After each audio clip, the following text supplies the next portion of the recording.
किस दिल्ली सुल्तान को इतिहासकारों ने विरोधों का मिश्रण कहा है? विरोधों का मिश्रण कहा है। ठीक है, ये ऐसे समझो कि इसके बेचारे के खिलाफ ही एक तरह की हवा चलती रही, इसने जो चाहा वो सफल नहीं हुआ। मैं आपको हमेशा बताता हूँ कि राजधानी परिवर्तन हो, चाहे सांकेतिक मुद्रा का चलन इसने कराया, ठीक है, आपका चाहे इसका कराचिल अभियान था, चाहे खुरासान अभियान था, सब सफल रहे। दिल्ली के लोग इसको पत्रों में लिख के गालियां भेजते थे, अमुक नाम से अपना नाम नहीं लिखते थे और मोहम्मद बिन तुगलक को गाली लिख के भेज देते थे। तो इसके बारे में इतिहासकार कहते हैं कि इस दिल्ली की जनता को सबक सिखाने के लिए ये राजधानी को ले गया कहाँ पर? देवगिरी। कहाँ ले गया था? राजधानी देवगिरी। बोला मैं तुमको अभी पत्र लिखवा के ये गाली गलौज के शब्द लिखवाता हूँ, तो चलो पैदल। सब अपना सामान उमान बेच के सबको लेके चला गया, इसीलिए पागल सुल्तान भी कहलाया। क्या बोलोगे? मोहम्मद बिन तुगलक। सर्वाधिक शिक्षित भी यही है।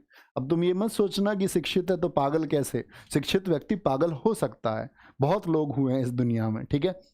क्या बोलोगे? मोहम्मद बिन तुगलक। शासनकाल बच्चे मैं हमेशा आपसे कहता हूं, हमेशा पूछा जाता है, बताएंगे मोहम्मद बिन तुगलक का शासनकाल क्या है। बाकी घटनाएं आज नहीं बताऊंगा, कम से कम 25 बार तुमको मैं बता चुका हूं। 1325 से 1351 तक है, ठीक है। रेहला लिखी इसके समय पर बनतुता 1333 में आया, मूर देश से आया, उसको 1342 में से चाइना भेजा। ये सब बातें ना जाने कितनी बार मैं तुमको बता चुका हूँ। आगे आए 1793 में जमींदारी प्रणाली किसके द्वारा शुरू की गई थी? जमींदारी प्रणाली ऐसा नहीं है कि पहली बार शुरू की गई, भारतवर्ष में हमेशा से थी। पहले से जमींदार थे, लगान वसूल करते थे। जो गांव में मजबूत आदमी होता था वो लगान ले लेता था जबरदस्ती। लेकिन इसको एक एक्ट बना के जमींदारी प्रणाली, जिसको स्थायी बंदोबस्त का नाम दिया गया। क्या नाम दिया गया? जिसको एक स्थायी बंदोबस्त का नाम दे दिया गया बच्चे। ये किसने शुरू किया था? तो स्थायी बंदोबस्त ये कार्नवालिस के समय पर शुरू किया गया, और कार्नवालिस इसके लेकर के आया था कार्नवालिस कोड। कार्नवालिस आप मुझे बता सकते हैं बच्चे कब से कब तक रहा, कब से कब तक गवर्नर रहा कार्नवालिस? तो ये बच्चे 1786 से लेकर के 1793 और 1805 में भी रहा था, तब ये मर गया था। यूपी में किस जगह पर इसकी समाधि है भाई साहब? गाजीपुर में है। कहाँ पर है? गाजीपुर में। स्थायी बंदोबस्त क्या था कि इसमें बोला गया कि जो 10/11 भाग होगा, टोटल 11 भाग किए जाते थे, 10/11 भाग ईस्ट इंडिया कंपनी लेगी और बाकी बचा हुआ 1/11 भाग कौन लेगा? यानी लगभग 10% और लगभग 90% किसके पास था?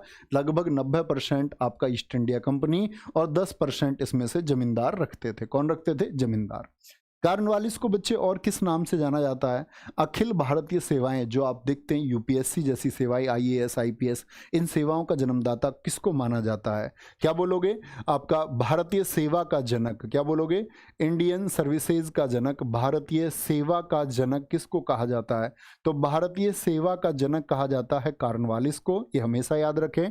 और कलेक्टर को अधिकार किसने दिए थे? इसी ने दिए थे। क्या बोलेंगे? कलेक्टर को सुप्रीम अधिकारी। आज हम देखते हैं ना जिले में कौन प्रमुख है, हर किसी का ख्वाब होता है अच्छे स्टूडेंट का मैं डिस्ट्रिक्ट मजिस्ट्रेट बन जाऊं। तो कलेक्टर को अधिकार इसी के द्वारा दिए गए, इसी ने बनाया उसको प्रभावशाली। चौकी इंचार्ज जैसे पद आप देखते हो ना कि वो चौकी इंचार्ज है, जैसे हमारे यहाँ कई जगह पर आपका इंस्पेक्टर भी होते हैं और कई जगह सब इंस्पेक्टर भी होते हैं। तो चौकी इंचार्ज जो है ये किसने इसको ताकत दी? ये ताकत दी आपका कार्नवालिस ने, ठीक है। कार्नवालिस के बारे में बहुत महत्वपूर्ण चीजें हैं, ठीक है। लेकिन कभी आपसे पूछे, देखो हम गलती कहां करते हैं, हम कहते हैं स्थायी बंदोबस्त की योजना किसने बनाई? प्रश्न ये आ जाए, प्रश्न आए स्थायी बंदोबस्त की योजना किसने बनाई? अगर इस तरह का प्रश्न आ गया और विकल्प न रहे कार्नवालिस, तो बच्चे एक सेकंड नहीं रुकेंगे, सब कार्नवालिस। लेकिन बच्चा गलत हो जाओगे। क्या बोलोगे? जॉन सोर ने बनाई थी, जो इसके बाद में था आपका, लेकिन वो योजना बनाने में सहायक था। क्या बोलेंगे? वो योजना जॉन सेर की है, और जॉन सेर को भारत में जाना जाता है अहस्तक्षेप की नीति के लिए। अहस्तक्षेप की नीति किसकी थी? हस्तक्षेप की नीति ये जॉन सोर ने अपनाई थी। किसने? जॉन सोर ने अपनाई थी। अच्छा, जमींदारी प्रणाली को लेकर के बच्चे और भी ऐसी ही प्रथाएं हुई, जैसे एक प्रथा का नाम आता है इजारेदारी प्रथा। कौन सी? इजारेदारी सिस्टम किसने शुरू किया था? इजारेदारी प्रथा पूछे आपसे कभी, 1772 में किसने? आपका वॉरेन हेस्टिंग्स ने शुरू की। क्या बोलोगे? हेस्टिंग्स ने शुरू की थी। कहां पर? बंगाल क्षेत्र में। कहां पर? बंगाल क्षेत्र में शुरू की।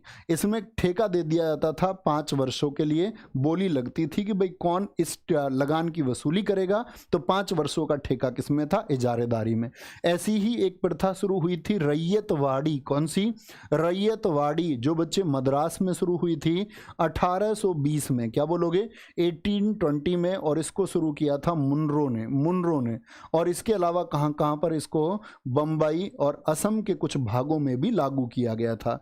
बम्बई और असम के कुछ भागों में भी इसको लागू कर दिया गया था। ठीक है भाई साहब, क्लाइव के बारे में बात करते हैं।